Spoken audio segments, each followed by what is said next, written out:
Welcome to SchezzWho. This is your one-stop shop for politics in Hampton Roads.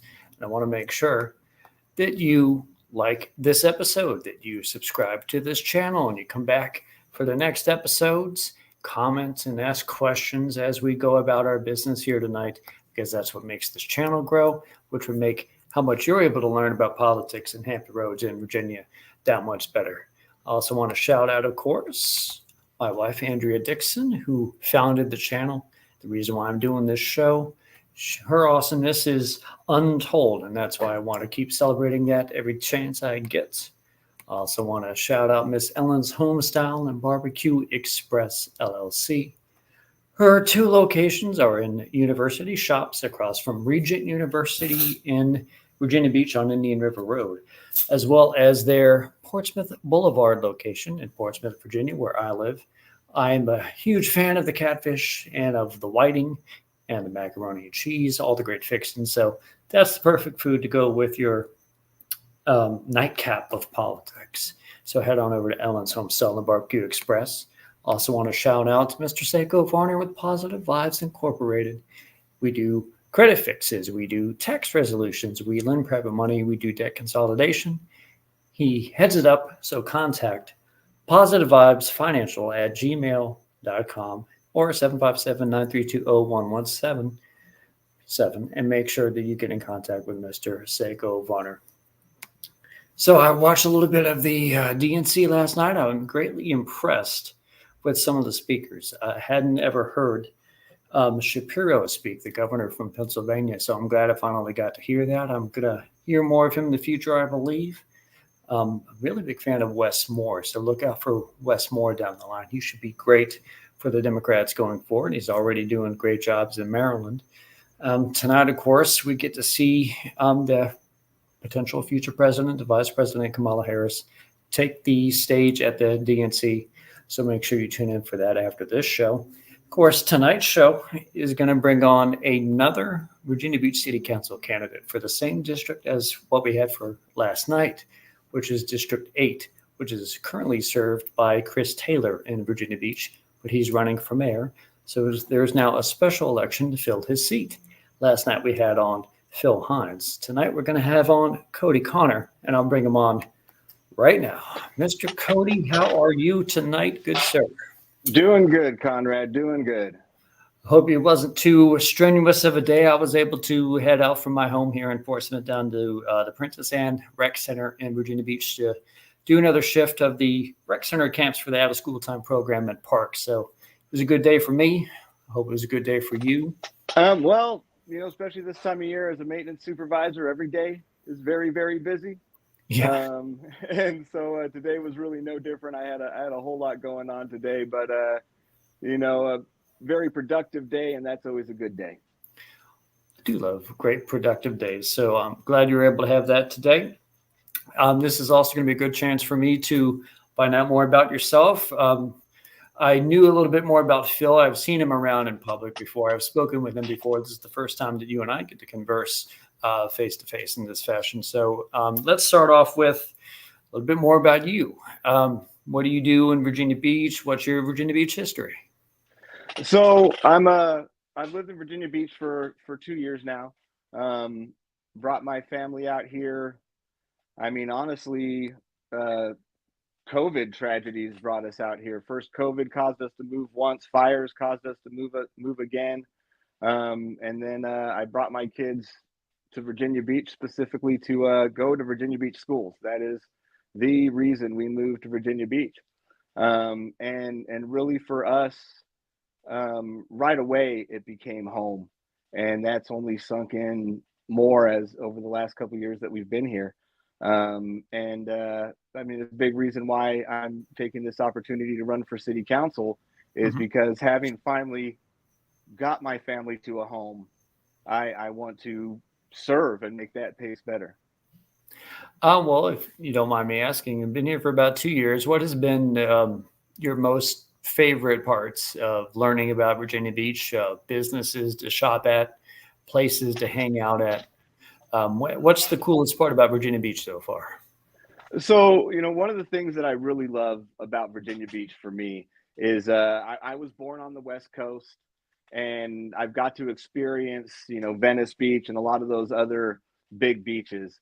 And Virginia Beach, it gives you that beach feel and that beach vibe, but without all of the too much that comes with some of the other places. It's really also got a much more of a relaxed and home feel to it, that you don't get to experience at some of the other coastal cities that I've been to.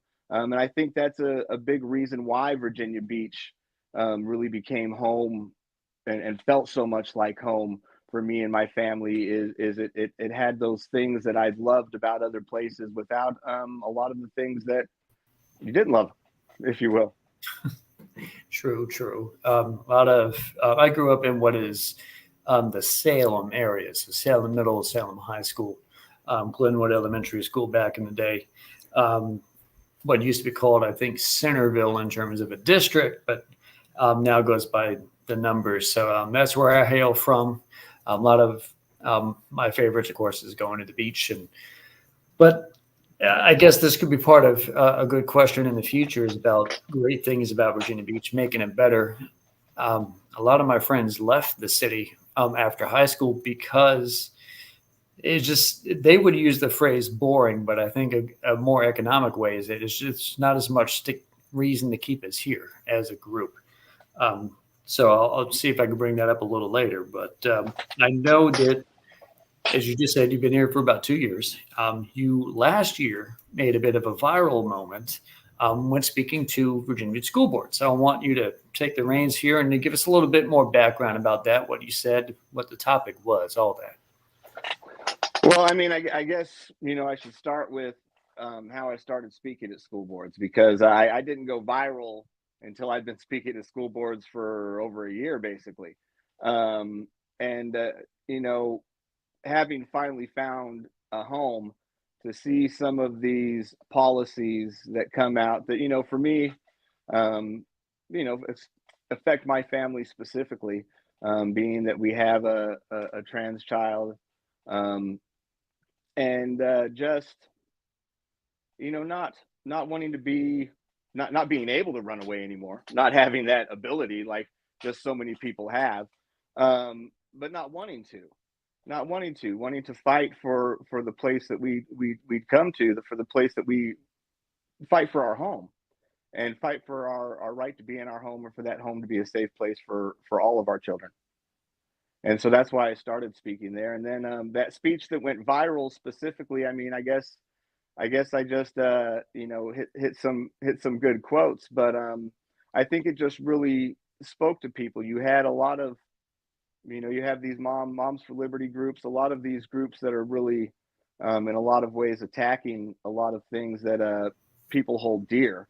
Mm-hmm. Books, education, people's rights, people's families in a lot of ways. And I think bringing that up and just highlighting, you know, the good actions that people take, and what actions good people take versus what actions some people were taking, I think that really spoke to a lot of people, and I think that's why it went so viral. I'm very intrigued. Not only that you spoke at school board, but you also spoke a couple of times at council, I believe. So you're just already immersed in the local subjects, and you always wanted to learn more, speak about it. I appreciate that out of people who are taking the time to do that and then want to become candidates themselves. So, on the topic of becoming a candidate for CCD8, what was the real reason you wanted to run? I mean, the real reason boils down to, and I've had a lot of people ask me this question, it boils down to accountability. Um, you can want somebody else to do something all you want. You can have all of these great ideas that you hope somebody else does, but if you don't sit down with yourself and really ask the only question that matters, and that is, what can I do to achieve the results that I'm looking for, that are best in this situation? Because if you're not taking those steps, if you're not stepping up and providing your time, your work, your skills, your talent, you're not bringing those ideas to the forefront, you're not willing to put in the work, then who are you to complain about how things are? It's just kind of like that Plato, that Plato quote, and I'll get it wrong, but basically the consequence of good men not participating in society is that they get ruled by bad men, and that's exactly it. Is you can't sit on the sidelines and not participate. You can't put all, you can't not put everything you have towards it, and then be upset that things didn't work out well or that things aren't going well. Now, that's more your general want. Since you're living in Virginia Beach, I want to try to dive in a little bit into more topic-based things that are in the news for Virginia Beach. So I'll lead off with the course that I already mentioned. I was at a parks shift today. So I'm a parks employee, and I'll lead off with some parks-related issues like Parks After Dark, which is recently voted on and expanding. How much do you know about that, and what do you think about it going forward? I mean, I think it's a great program. I think, any program that brings our community together, gets people interacting, especially with like our police and community services and people that, that really provide, anything that gets us connected like that, I think is a good thing. Anything that brings people out and gets the neighbors connected and gets people interacting and learning, I think that's a good thing. I think, right now we have a lot of polarity in society. And I think that's because we're not willing to experience each other and really know each other. I think when we do that, we really discover how much we have in common, how human everybody is. And I think that's really where we find those commonalities and those abilities to work together and to do great things together. What are your thoughts on SeaTac Rec Center? Because I know I've been to quite a few in Virginia Beach, Great Neck. I've been to Princess Anne. I've been to the new and refurbished Kempsville. But SeaTac seems smaller, underserved. That community has services that could be improved from the city. As a prospective city council member, how would you address that? Well, I mean, the first thing you got to do, especially whenever you're considering city services, is you can't give what you don't have. So you need to evaluate what we can give to that, or where we can take to give to that. But at the same time, we should have all of our rec centers should be equally served. All of them should be providing and fitting the needs of the community that they're in.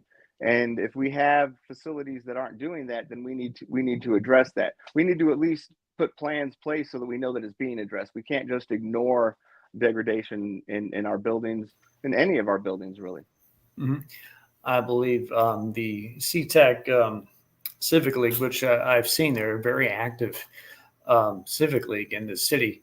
Would be great to hear that you're interested in the improvements on that there. And my last parks related question is, because the first time I started running for council was also the time Sabrina Wooten started running for the Centerville district, and she represented it fairly well since that time, and she's been trying to get a Centerville area rec center. So do you think that's a valid cause? Well, of course, all rec centers are valid causes, or valiant causes even, as long as they have the community there to make use of them.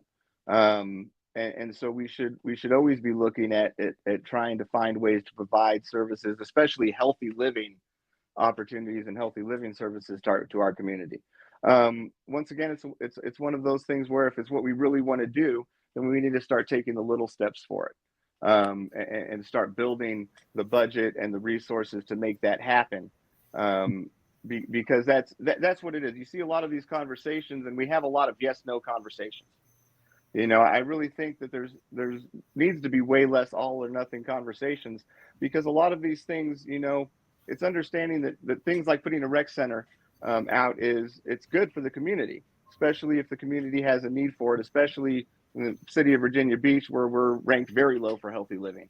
And it's just making sure that we actually take the small right steps responsibly to make that happen in a way that actually benefits the community and doesn't negatively impact it along the line. Now, taking from park specific, I'll throw in the parks employees and add police employees and fire employees, educators, all the city employees. Should we employees have collective bargaining. And I'm sure you probably know that it failed 5 to 1 just this year. I did, and my answer is yes. Um, I am a big supporter of labor. I'm a big supporter of the people that actually make our society work, that actually make programs happen, that actually keep buildings running and water flowing, and electricity coming. Um, and I'm also a big supporter of making sure we take care of the people that are taking care of us and taking care of our city. And especially when we're talking about city employees, we are talking about the people that take care of us, that take care of our children. And we need to make sure that they're taken care of and that they can live in our city, and have the American dream, if you will, while they're doing their best to protect ours. Good. I would agree with that. Friend of ours, Neil Smith, made a sort of wondering why a permit was issued for a car wash in Virginia Beach within 2 miles of about 9 other car washes. He made this question today. So he was wondering, are we largely to be like a city that has storage units, businesses, and car washes going forward? Or is there more to Virginia Beach's greatness than just smaller car I mean, wash storage? driving through and seeing those kinds of things in the city is a big reason why I'm running for city council. Is because we're not, and we shouldn't be, a city of acres of storage, especially single story storage centers, um, bunches of car washes. We need to make sure when we're issuing permits, when we're incentivizing businesses, that we're incentivizing businesses that actually benefit the people of Virginia Beach. Whether it's developing the homes that we're developing or the businesses that we're putting in our neighborhood, we need to make sure that it's things that we need, that it's not just more car washes, not just more storage units. Um, and I think that's a big responsibility of local government, is to make sure that whatever incentives you're giving out, whatever ordinances you're creating, are encouraging businesses to actually start and build what benefits people and not just benefits business pocketbooks. All right, all right. Now you're battling to take over for Chris Taylor. You're doing so in a pure district system. And when I ran against Michael Berlucci, it was for Rose Hall, but the whole city voted on it. We had at-large hybrid back then. So, what are your senses on districts and the lawsuits on the systems themselves? Um, so I'm a big fan of the district voting system. I think it promotes more equity. I think that it provides more diverse leadership, and really makes sure that all of the different voices in the city get heard in the decision making processes. It's easy, to really get rid of some of that minority representation, and some of those smaller voices in our city, when you don't have a district system that really allows those people to have representatives that really represent them. As far as the lawsuits going forward, I think not having a district system does benefit certain people, and that's why we see those lawsuits. Is it does remove the power from certain groups and really puts them back into the people that live in these local areas' hands, which I think is a good thing. And I don't think the lawsuits will win. I think that this was already seen at a federal level. I think that it was already declared unconstitutional. That's why we made these changes. And I think that just because they allowed the lawsuit to go forward, I think at the end of the day they'll come to the same conclusions. I think in many ways I would agree. My next topic is this area doing the right thing with Dominion's offshore wind farms? I so there's a lot of situations like this where, um, we want more renewable energy. We need energy, especially as a growing city, especially as a city that wants to bring in high paying jobs. And so, are we doing the right thing by having the power? We need to do things that bring power like that into our city. Um, I think at this point, having that program and doing that is a good thing. We just need to really make sure that we're doing that responsibly, that we're not letting ourselves get bullied by a big company like Dominion as they go forward with their plans. That's a good point, because they do have their way of getting their fingers into the influence. Yeah. We need more power, and we need more renewable power. I think just the big key is there to not let ourselves get bullied and pushed around by the big company as they're doing it. Speaking of Virginia Beach based, well, not based, but Virginia Beach area big businesses that could be bullying things, Amazon recently started building in Virginia Beach. And that was a 10-1 vote for. The one was Chris Taylor. So should more council members have voted down Amazon starting to build a humongous plant here in Virginia Beach? I'd have to see myself personally more of exactly what the details of the deal and how that deal was made with Amazon to find out how much it benefited the city. Because I think that's really the big key when we talk about letting companies like Amazon build, giant distribution plants and stuff in areas. They do provide jobs, but at the same time, we need to make sure that it's really benefiting us, and that it's actually, I think we need more oversight and more insight when we're dealing with big companies like that. I think that when Amazon says they want to build a big giant distribution warehouse and they're going to bring 1,000 jobs into the area, I think a lot of people's eyes get real wide, and it's real easy to say yes when you look at the economic impact. But then at the same time, I don't fault Chris for wanting to push back.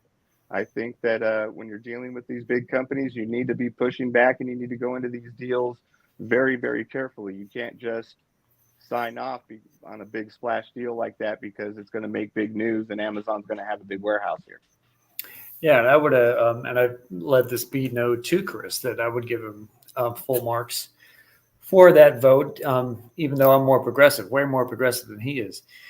That's just a good vote, in my opinion. So props to him. And going forward on other things, perhaps you could be making similar votes, perhaps on the issue of housing affordability as well. So how do we tackle what's rapidly becoming an atrocious situation where it's literally unaffordable to live in the city of Virginia Beach? Well, I mean, I think, one of the big things is we need to be making sure that when we let developers build, when we're giving developers incentives to build, that they're building housing that actually is suited to our community's needs, not just housing that they think is going to get them the most profit margin. We don't need more single family $1 million homes. We need more homes built geared towards the first time home buyer, more homes built that are geared towards middle class families like my own. We need to make sure that we're building the right inventory. One of the things that I feel is really impacting the affordability problem in Virginia Beach is we have way too many 3-4 bedroom inventory in apartments and everything. We don't have the inventory that really suits the needs of our young professionals and our younger people, our young families. And that's why we're seeing a lot of younger people leaving, is because we don't have a community that in housing or other ways are suited towards the next generations and what they want, or even just younger generations coming up, like a right inventory of 1 and 2 bedroom homes. Mm-hmm. Mm-hmm. I think also when you look at in terms of affordability, we need to look at programs that incentivize building those right kind of homes. Things like, instead of rent control or more Section 8, maybe more income controlled housing. So we build homes that actually are suited and priced towards our middle income families, giving them more opportunities so that we're not spending all of our money on rents, and we do have the opportunity to really be able to afford moving into buying our own homes. Yeah, some intriguing ideas to go forward with. Last night, had on Phil Hines, and one of the things he really is trying to run for is the Virginia Beach bike trail to replace the old railroad tracks from Newtown to the beach. that run along parallel to Virginia Beach Boulevard. He thinks that is going to help refurbish, redo a lot of some aging stuff that's on Virginia Beach Boulevard. What are your thoughts on that whole idea? Well, I think that the bike trail is a great opportunity. Having a bike trail that runs like that's good for the community. But talking about turning into something more than a bike trail, we're talking about significant investment. And also, as great an opportunity as the bike trail is, if we don't address affordability and the other issues in our community, I've seen what bike trails become in other cities, and they become corridors through homeless camps if the city doesn't actually address the other problems going on in the city. As far as the bike trail, I think that the bike trail itself is a great start, but if you really want it to be what it needs to be, or what Phil is envisioning, and I believe what I would be envisioning for it, especially long term, then it's going to require a pretty comprehensive plan on what kind of businesses we're going to want running along the bike trail, what kind of housing we're going to running along the bike trail. And the bike trail is not going to solve all of those housing problems. It's going to provide some opportunity, but 8 miles along a thin strip is not going to solve all of Virginia Beach's problems. Mm-hmm. In many ways, I would agree to that. You use the word investment, and technically, yeah, that when you think about it, that's an investment for the city. But candidates for both city council, sometimes school board, mayorships, they like to use the phrase fiscal conservative. And I'm curious, from your point of view, is that a label that you would want to wield as well? Or do you like other things to describe your view of being a city council person? Well, I think it's about how you view the concept of economy. All right. An economy is not a jungle. An economy is a garden. And fiscal responsibility is not about not spending money. It's about making sure you're investing money in the areas that provide you with the most yield and most growth. And that eventually, ideally then better the community and fill the needs of the community. And so when we talk about fiscal conservatism, a lot of people like to think about that as, just spending as little money as possible. And that's not how cities grow. That's not how governments grow. That's not how economies grow. Economies grow by spending money in the right places. And I think that's the biggest concern. It's not about not spending money. It's about making sure that the money that we have is going to the places that are producing the most yield and growth for our city. All right. All right. Now, the next thing I want to get to is about someone who would definitely call themselves a fiscal conservative, but he came up with a very intriguing idea when I was taking notes at the last mayor forum put on by the Hampton Roads Black Caucus, John Moss, councilman, who came up with an interesting $1,000 cap rule on donations, where if you receive $1,000 or more from a developer, or a special interest or something to that effect, and the issue related to that developer or special interest comes before the council, you have to recuse yourself. And is that as intriguing an idea to yourself, considering in your race is a candidate who has raised over $100,000 for a district seat? And if you go to the VPAP, it's just a list of so many different individual private equity, real estate, energy donors, which leads me to believe that they might be led to supporting their interests when votes come up. So is Moss's idea worthy of thought on that? Yeah, I do believe in campaign reform, and certainly am not opposed to more publicly funded even elections, and especially even just the idea of capping donations, especially when we're talking about businesses. You think about who we're here to serve. We're here to serve the people. We're here to serve the people in our districts and the people in our city. I know my average donation is like $25 because that's what most people, are able to give to causes like this. And so when you think about that, I would need how many thousands of people to donate for their voice to be heard over a handful of businesses' voice. Because that's what we're talking about when we're talking about campaign donations. Campaign donations are a candidate's ability to expose themselves and spread their message and what they're talking about and get out to voters and get people seeing them and voting for them.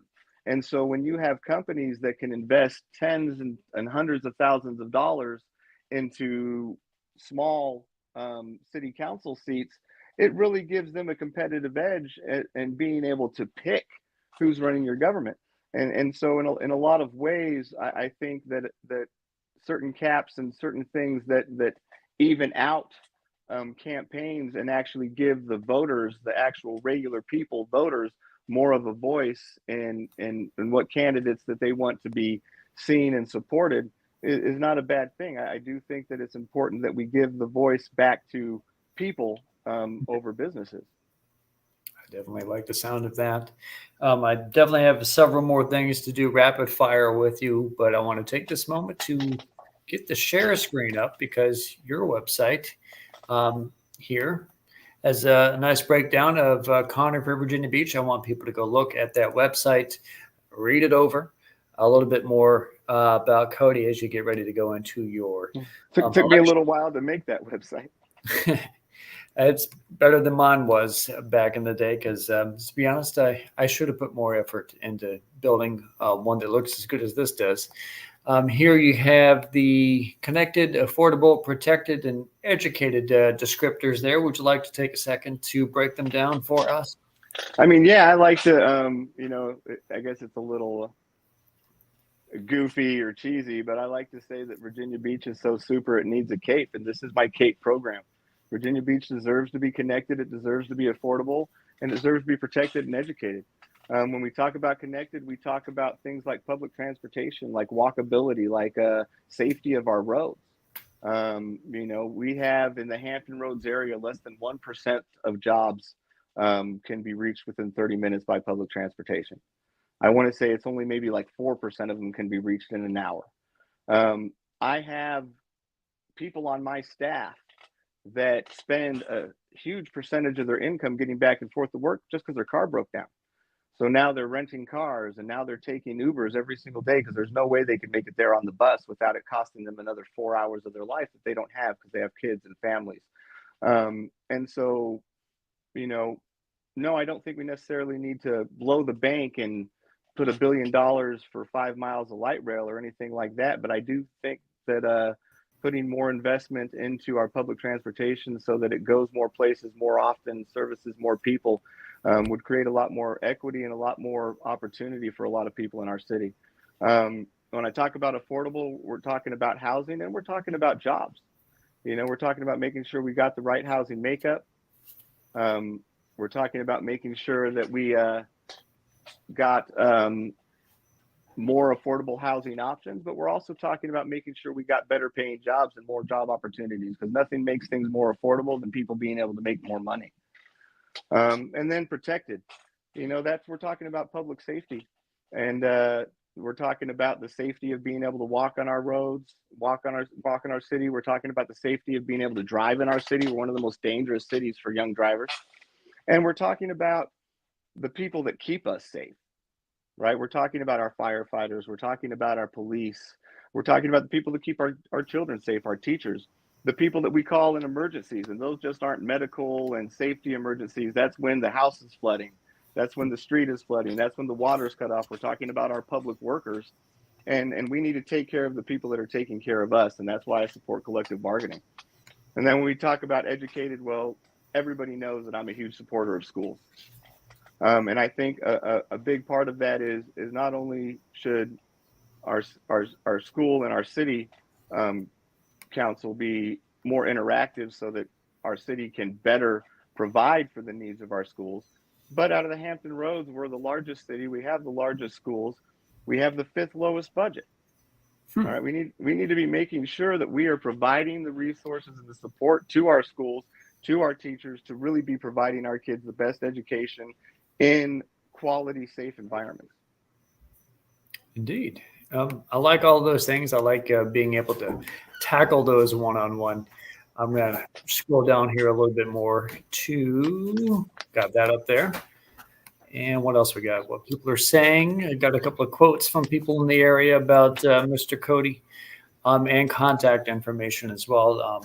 Does this website, if you send an email, set up like a, Comes right to me.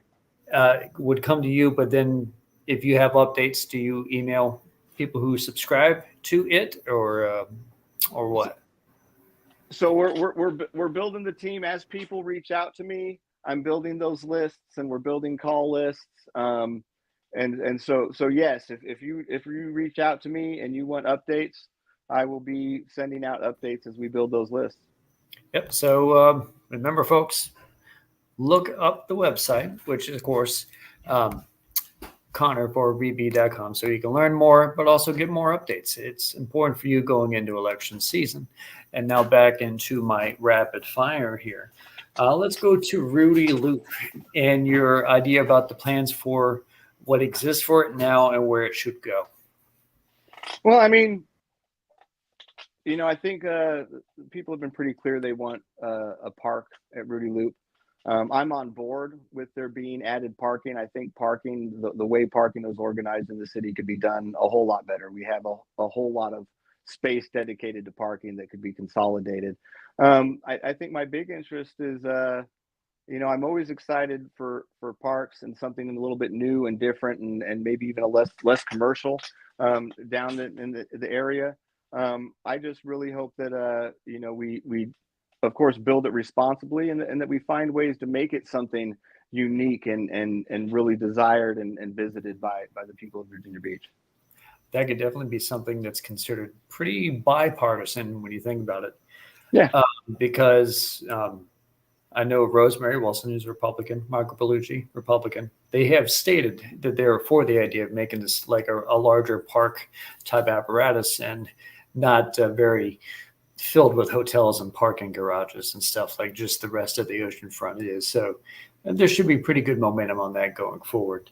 Um, the Green Line, what it is and what likely is to happen and what should happen. What are your thoughts on the Green Line?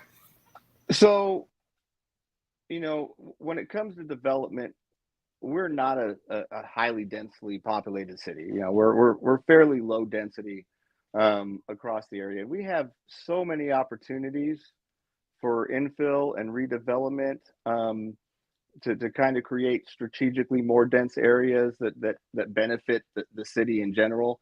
I mean, a lot of people like to think of density as a bad word, but businesses love density. Density is density of employees, density of consumers. And so I think there's areas where we can create, some more strategically dense areas long before we ever have to look at crossing the Green Line. Also, I think too, when we're talking in terms of costs, and infrastructure and things like that, as far as how it impacts the taxpayers' new development, I think it really benefits to focus at this point in the city's life more on the infill and redevelopment, and making sure we have the right buildings in the area where we've already built, just on cost wise at this particular point in the city's life as well. All right. Now, my next question is going to sort of combine a few different topics, but as someone who has spoken on them to the school board, I want you to, if you want to, go a little bit deeper on them, because it was also sort of referenced from one of the YouTube commenters on last night's show. Mm-hmm. So here it goes. Let's go to your view on, in quotes, parental rights and, in quotes, book bans, transgender rights, and historically accurate curriculums in schools. How would you like to address that? Of course, knowing that you're running for council as opposed to school board, which would have a little bit more direct responsibility in regulating some of those, but you can still be an advocate nonetheless. Yeah, and bear in mind on city council, we don't make those ordinances, policies. But as a parent with children in our schools, I certainly have an interest and am involved in. It's one of the things that I've heard from a lot of counselors or a lot of candidates when you ask these questions. Oh, I don't really track that. Well, I have kids in school, so I track what's going on in our schools. and education is the foundation of successful society. So what goes on in the schools is very important to me. Now, when we're talking about parental rights, I think a lot of these conversations, I think we're having the wrong conversations. I think we're starting them in the wrong places. As a parent, the biggest thing I have the right to is the right to responsibility for my children and their safety, and for them having a successful, hopefully a successful life. And so, I think the conversation that we're really missing right now is the conversation around parental accountability. A lot of the problems that children have, and that schools are having, are not because parents' rights are being violated. It's because parents aren't being accountable. Parents aren't being accountable for their gun ownership. And so we have children bringing guns to school and getting a hold of guns and shooting each other. Parents aren't being involved in their child's education, so they don't know what their child's doing. I think when you have involved parents that are really being involved in their child's life and really being accountable for being a parent, there's some of these discussions that you don't need to have. I think when we're talking about, you'll hear people say, I'm not going to co-parent with schools. But when you're asking teachers to monitor what your child's doing, tell you who your child is, who your child's interested in, all of those things, and that's exactly what you're doing. You're asking them to do your job as a parent. It's your job as a parent to know who your child is, what your child's reading, what your child's doing, how your child's doing in school, who your child's talking to. I think that's a big part of the conversation that's missing when we're talking about parental rights, is that we don't talk about parental accountability in society and in their children's lives.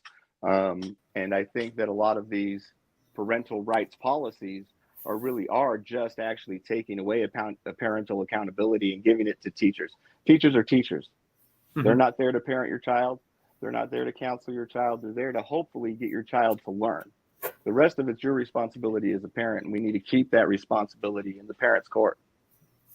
Definitely. Now, when we're talking about transgender rights, and I saw the question last night, do you support transgender people using bathrooms that align with their gender, or playing sports?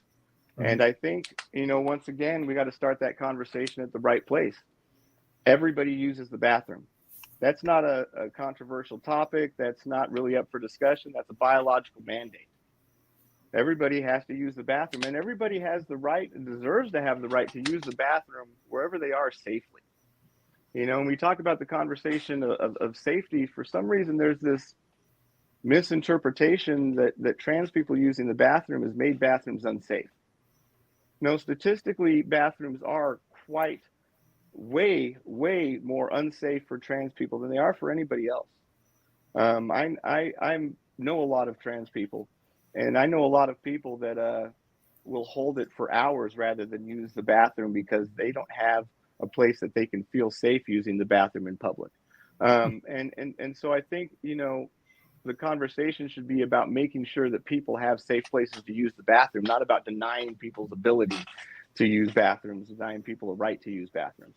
And that conversation can very much revolve around making sure there's enough single-use bathrooms and enough private bathrooms. Because I'll tell you the truth, to me, I don't like going in and using the bathroom next to somebody else, even if they're a man. Same. I don't. Yeah, to me, that's not something I'm always comfortable with. I don't like going in and sitting down and listening to somebody else use the bathroom, or standing next to somebody using the bathroom. That's not the most comfortable moments of my day. And so, honestly, just as a cis het person, I would prefer being able to just use the bathroom by myself. Yeah. Let's. Sorry, I didn't even get to the book bans. No, I mean, go ahead. When we're talking about book bans, first of all, I have a big problem with just how some of these decisions are made outside of actually knowing what's going on. I mean, after the vote for the book review committee, I actually spoke to one of the school board members. Because I speak to them outside of me speaking. I've spent hours speaking to different school board members. And this school board member openly admitted to me that before making this vote, they hadn't even been on the current school library system, the Destiny system. They hadn't explored it. They didn't know how it works. They hadn't looked to see if there was books in the school. They had no idea how the current library system worked, how much parents had control over it, what kind of job LMSs were doing. They had not bothered to actually gain the information of what existed before voting on something that actually ended up interrupting and affecting our children's access to books and our schools' relationship with the local public libraries. And now we're seeing this same policy of, affecting and having an impact when you look at the Facebook pages on teachers wondering how their personal library is going to be affected, whether or not they're going to have one. And so, to me, that's a big problem with a lot of these policies. And a way a lot of these are being enacted is they're not being enacted in knowledge. They're being enacted off of fear and hot point public pressure. I would second a lot of that. I would. Shifting gears a little bit more infrastructure-based policy.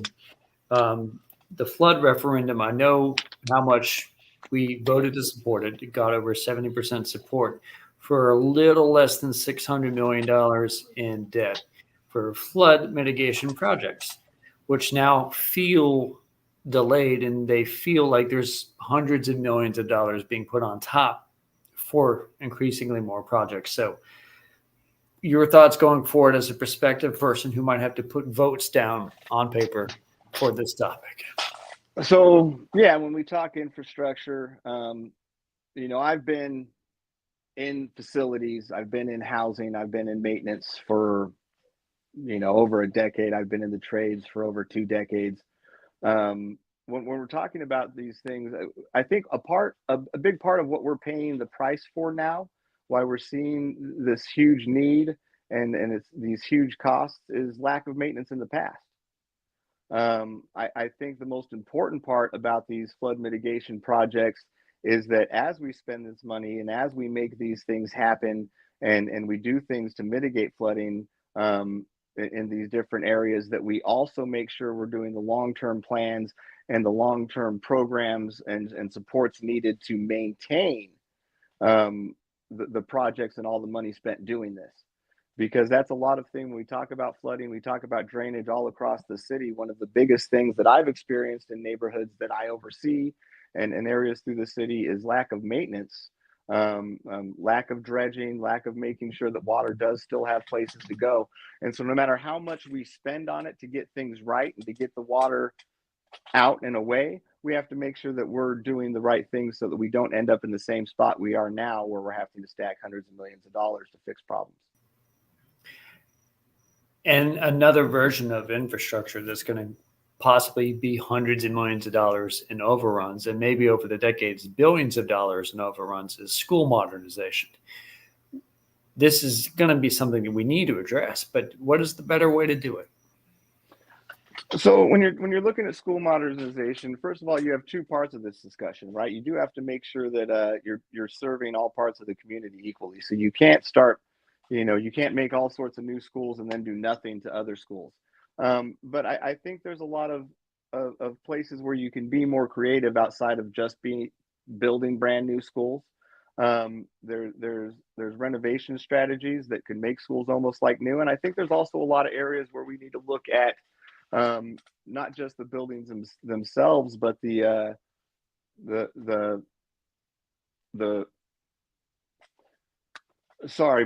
systems in the buildings. A big part when we talk about updating our schools, that's not just walls and windows and classrooms. That's air conditioning and electrical systems and building systems that, there's areas I think where you can look at upgrading the systems in a building, doing renovations in the building, have an updated building that serves the students in the community a lot better without necessarily having to spend quite as much money. I think when we're talking about some of these bigger projects that we know are going to cost lots and lots of money, that we know, especially when we're talking about a 50-year plan, we don't know what things are going to cost in 50 years. We didn't know how much things were going to cost in 2020 and 2016. And so, when we talk about those plans, it's really hard to make an accurate cost projection on those plans. And so, some of the ways to kind of bring some modernization to our schools faster without spending a lot of money is to look at, more creative ways to update schools and provide better services without just tearing things down too. Cool. I know a friend of mine who likes to watch this show. Something he's very particular on, and I was able to bring it on with Mr. Hines last night via Nicholas Olenek, who is very big into backyard chickens. And I know a recent agricultural committee or board tried to come before the council, but I think council did not want to assemble it. And that is something that would be important to them and a lot of other people across Virginia Beach. What are your thoughts on backyard chickens and urban agriculture? So I personally love urban agriculture. Love gardening. Love sustainability and sustainable programs and actions. And I encourage people to get involved in some urban agriculture, get some gardens going, and even have some chickens. But I think that there's also things you have to take into account. While we know that most people want to be responsible owners of chickens and animals and all of that, at the same time we have to account for some people aren't going to be responsible and some people aren't going to know how to be responsible. And so I think we want to encourage those kinds of activities, but we have to make sure that we create ordinances that understand that there's a difference between your neighbor having a couple, 3, 4 chickens in their yard and your neighbor having 50 chickens in their yard. And that there's a difference between your neighbor having a chicken coop kind of up by their shed and your neighbor having a chicken coop that ends up being 2 feet underneath your bedroom window. And so I think that those kinds of things have to be taken into account. I know nobody likes to hear restrictions and regulations, but a big part of ordinances isn't just stopping people from doing things, it's guiding people into doing them a responsible way. And I think that making sure that we provide that path for people to do these activities in a responsible way, I think not only make sure that it happens responsibly, but encourages residents to take part in these programs. Because I really do think that, hey, if you can get some of your own eggs and get some of your own food out of your garden and learn some skills and spend some time outside touching grass, I think that's a good thing for people. The new 2024 phrase, touching grass. Yeah. Been to a couple of forums put on by Miss Sabrina Wooten about the Centerville area. And she has referenced something at those forums that she puts on that I think Bobby Dyer recently put on in his campaigning. He's referenced the Kemps River redeveloping because that was a big shopping center. It had big box stores like Kmart and Farm Fresh, and then both of those sort of went out of business.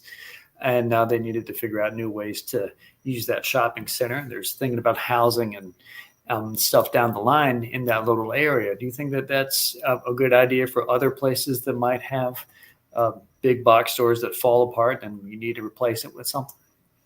Oh, absolutely. And I think we should, especially when you're talking about those areas, you're talking about areas that are usually along areas like the boulevard, high trafficked areas, busier areas. I think those are great opportunities for multi-use development where you can build some of those 1-2 bedrooms and things like that, especially for younger professionals that enjoy being in a little bit busier area. We're talking about young people and having stuff for them to do and go. I think those are great opportunities to create that. I think restructuring some of those aging strip mall type places that were anchored by failing box stores into some multi-use building strategies really would benefit the community in general. It'll bring employers and employees together.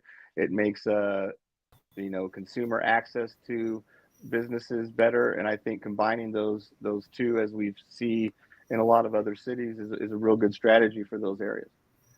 Now, I think that my next question is going to touch on a little bit about that because it also includes infrastructure, but it's also part of your district, Shore Drive's improvements.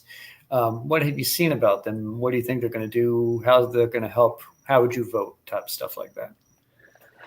Well, you look at that area along Shore Drive, and it's not something that I know a whole lot about that project specifically, other than it's a well-traveled route. And at the end of the day, we have to you look at our roads. We have a lot of work to do on a lot of roads. Um, a big part of that is we've built a city that's car dependent. And so especially here 60 years in, we're seeing that impact on a lot of our roads, and especially our well-trafficked roads like Shore Drive. And so, it's a good thing to improve those roadways. It's going to improve traffic. It's going to make things easier for both people that live there and for the tourist season when we have tourists going through there. And to me, when I see projects like that, as expensive as they can be, they're very necessary projects when we need to update things like our roads and infrastructure. It's just a necessity of a city to continue to function. Mm-hmm. I would agree with that. I think infrastructure is probably the higher things that we should be shooting for as a council body. Which brings me to the last two things I want to talk about before we close out the show is the Atlantic Wave Park at the old Dome site and the Aquarium, which had some consternation among the public because we, as a city, were thinking about um, selling its naming rights and putting out a new management system. So, what are your thoughts on those things? Where would you vote if they came in front of you? I know the So development for Atlantic Park has already been voted on, but there's so much cost overrun, so that might be something. yeah, and that's the big thing about the Atlantic Wave Park is it's already happening. I think that the primary focus on that is to make sure that it happens as close to on budget and on time as we could make it happen. I think that's the primary focus is making sure. I mean, a huge part of my job as a maintenance supervisor, especially over a large community. I have a lot of vendors that go through my community, do a lot of different work for me. A huge part of my job is what's called vendor accountability. I need to make sure that my vendors are doing what I'm paying them to do. And we need to do the same thing with developers in our city. And I think that's the big key moving forward with the Atlantic Park is making sure that we are keeping that level of accountability so that this is something that stays on time and on budget and does provide the people that live in our city the most benefit that it can. Mhm. Now, the aquarium, the aquarium is, you want to have easy solutions because I'd love to say, let's just keep the aquarium. But overall, at the end of the day, we need to make sure we need to evaluate all of our different options and make sure that we're picking one that does keep the aquarium running, and keeps the aquarium running competitively as well. And I think that's a very very big important part of the conversation. If we're in a position to do that as ourselves, as a city ourselves, that would be amazing. If we're in a position to do that, if we're not, then we got to make the hard decisions to keep the aquarium running and available to not just Virginia Beach, but to Virginia and the surrounding area as well. And so I think that that's going to be a conversation moving forward where we really have to evaluate what we're capable of doing with the aquarium as a city and what will have the best impact on actually keeping the aquarium running at its best long term and really serving and continuing to do what it does for the people. Well, you have experienced all the questions that I had for you tonight, and unfortunately, I don't have any comment-based questions for you. I guess Terry wasn't watching this night, so I want you to have the reins here to give your pitch to the viewers, just why to vote you in District 8 in Virginia Beach. I mean, I'm a blue collar worker. And if there's one thing I've heard so many people say, it's that we need more working class people up there making decisions for working class people. Most of the people in our city earn paychecks. We don't write them. And the other side of it is one of the biggest problems facing our city, the biggest challenges in our city right now are housing, their development. That's what I've spent my career doing. I know building. I know development, I know infrastructure. Um, and so I'm very well suited for the challenges running into our city going forward. And at the end of the day, I'm passionate. I'm a passionate hard worker that puts my all into it. And so I do that for everything. The city's seen me show up for things that are important, and that won't be any different at city council. And I think that's a big part of it. Is people can talk and say all they want about what they want to do. I do it. It's just a great way to finish it. I do it. And perhaps with enough votes going forward in November, you'll be able to do it on city council. And I want to thank you, Mr. Cody Conner, for coming on SchezzWho tonight just to talk about politics in the area. Means a lot to me, and I'm glad we're able to get some viewers. Heart reactions I see as well. And I've been sharing it around. More people should watch this in the future to learn more about you as we get into the heat of election season. So again, Yeah, thank you. well, I appreciate you having me on. I appreciate the opportunity to talk and let people listen. And yeah, it is the heat of election season. I can't tell you, first time I've ever ran, and it's a lot of work. It's a lot of work, which I'm more than happy to do. And it's very exciting. It's a lot of energy, and I think there's big cities or big things coming for our city and our country this election cycle.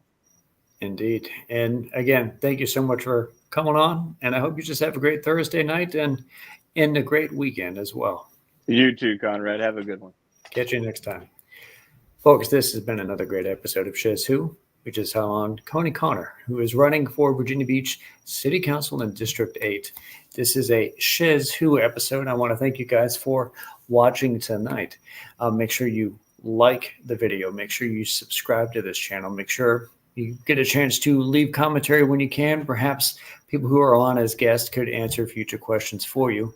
But of course, just make sure that you take care. You have yourselves a great night and tune into the next great